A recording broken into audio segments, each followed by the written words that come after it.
Welcome to Not Milk Never Milk. Subscribe if you're lactose intolerant. In this video, I will explain how to remove the charger from your Audi E-Tron. First, always ensure your vehicle is completely powered off for safety. Locate the charging port, typically found on the driver's side rear fender.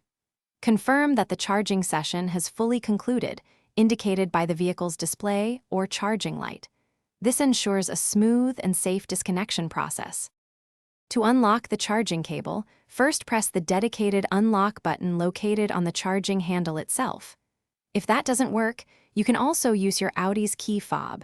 Simply press the unlock button on the fob. Listen carefully for an audible click, which confirms the locking mechanism has disengaged. This step is crucial for preventing damage to the port or cable.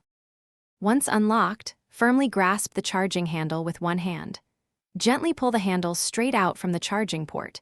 It should slide out smoothly without resistance. Avoid twisting, wiggling, or forcing the cable, as this can damage both the vehicle's port and the charging connector. A gentle, direct pull is all that is needed for safe removal. After removing the cable, immediately replace the charging port cover on your Audi E-Tron to protect it from elements and debris. Next, carefully coil the charging cable and store it in its designated compartment, usually in the trunk or frunk. Ensure the cable is not kinked, bent, or subjected to any undue stress, preserving its longevity and functionality for future use. Thanks for watching. If this was helpful, leave a like and consider subscribing. See you next time.